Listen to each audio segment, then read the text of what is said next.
जय हिंद साथियों, नमस्कार। एक बार फिर से आप सभी का स्वागत है आज की इस क्लास में। साथियों, इस क्लास में हम लोग खान सर की बायोलॉजी के नोट्स को देखने वाले हैं।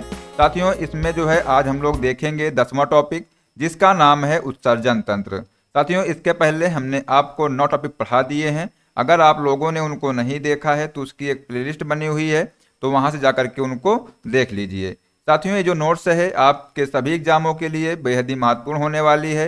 इसलिए इस क्लास को बिना स्किप किए हुए शुरू से लास्ट से जरूर देखिएगा। और साथियों, अगर आप लोग चैनल पर पहली बार हैं, चैनल को सब्सक्राइब कर लीजिए। और साथियों, जो बेल आइकन है उसको प्रेस कर लीजिए, जिससे कि आने वाली सभी क्लास नोटिफिकेशन आपको मिलता रहेगा। ठीक है, तो साथियों आइए स्टार्ट करते हैं।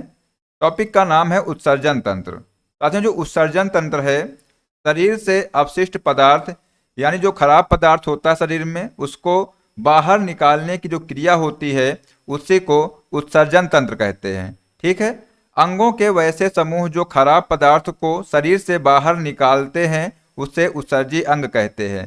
साथियों, अगर आपसे पूछा जाए कि जो उत्सर्जी अंग हैं वो किसे कहते हैं, तो जो शरीर में जितने भी खराब पदार्थ होते हैं तो उनको जब शरीर से बाहर निकाला जाता है, उसके लिए जो अंग कार्य करते हैं उसी को जो है उत्सर्जी अंग कहते हैं। मानव में साथियों प्रमुख उत्सर्जी अंग कितने होते हैं, तो 5 प्रकार के होते हैं। साथियों, पहला होता है फेफड़ा, दूसरा आंत, तीसरा यकृत, चौथा त्वचा और 5वां वक्र। तो साथियों, ये सभी क्या है, ये एक उत्सर्जी अंग हैं। ठीक है, साथियों जो फेफड़ा होता है ये CO2 तथा वाष्पशील पदार्थों का उत्सर्जन करता है। क्या करता है, तो साथियों जो फेफड़ा होता है ये CO2 तथा वाष्पशील पदार्थों का उत्सर्जन करता है।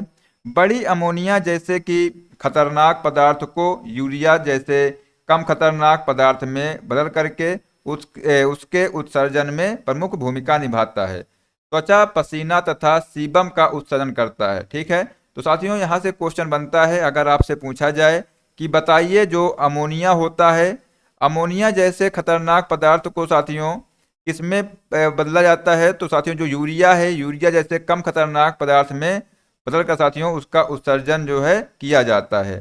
ठीक है, साथियों अगर आपसे पूछा जाए कि जो त्वचा है, त्वचा किस प्रकार से उत्सर्जन का कार्य करती है, तो साथियों जो पसीना निकलता है और साथियों जो सीबम होता है इसका उत्सर्जन कौन करता है, तो त्वचा करती है। बात करते हैं साथियों वृक्क की। तो जो वृक्क है इसके बारे में लेते हैं किडनी के बारे में। साथियों यह सबसे प्रमुख उत्सर्जी अंग है। कौन सा, जो वृक्क है साथियों, ये जो है सबसे प्रमुख उत्सर्जी अंग है। ठीक है, इसकी संख्या 2 होती है। इसका जो आकार होता है सेम के बीज के आकार का होता है। कैसा होता है, सेम के बीज के आकार का साथियों इसका आकार होता है। ये आप लोग यहाँ से याद रखिएगा। अगर आपसे पूछा जाए कि बताइए किस अंग का जो आकार है वो सेम के बीज के जैसा होता है, तब साथियों आप लोग याद रखिएगा जो वृक्क होता है, तो वृक्क का जो आकार होता है वो सेम के बीज के आकार के समान होता है।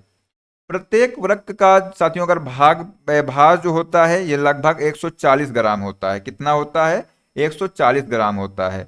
वृक्क पेरिटोनियम नामक झिल्ली में बंद रहता है। दाहिना किडनी यकृत के दबाव के कारण साथियों ये नीचे दब जाता है।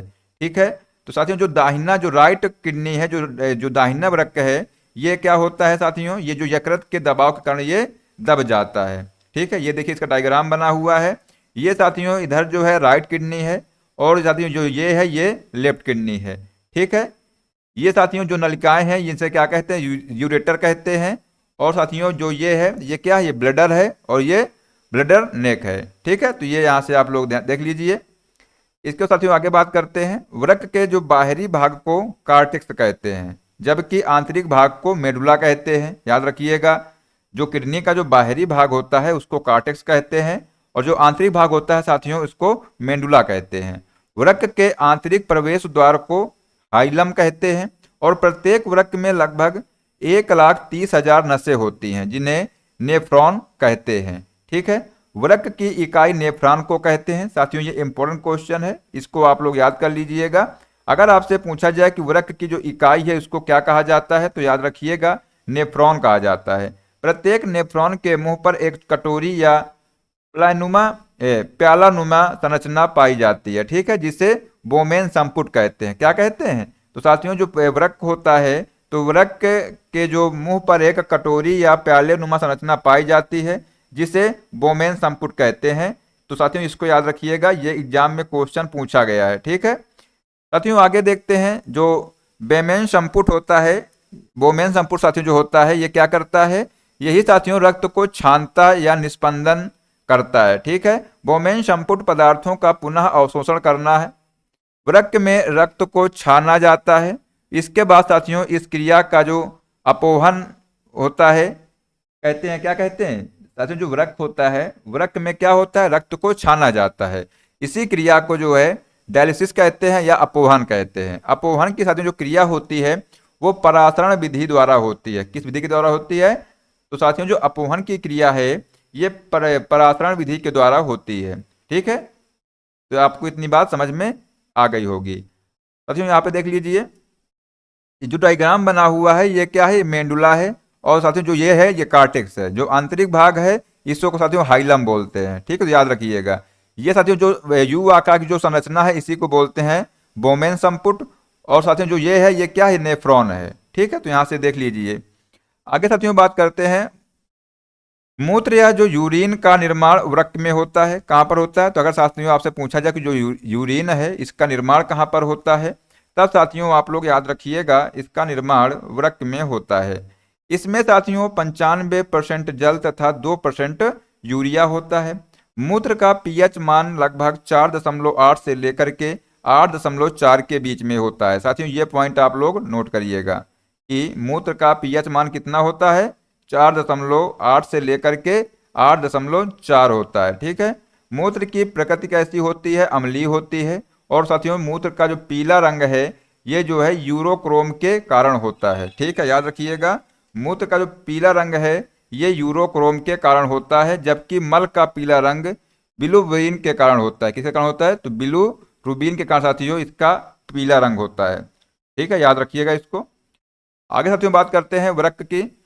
तो साथियों जो वृक्क है ये अपशिष्ट पदार्थों का उत्सर्जन जो है मूत्र के माध्यम से कर देता है। और वृक्क जो है जहरीले पदार्थों के प्रभाव को निष्क्रिय कर देता है।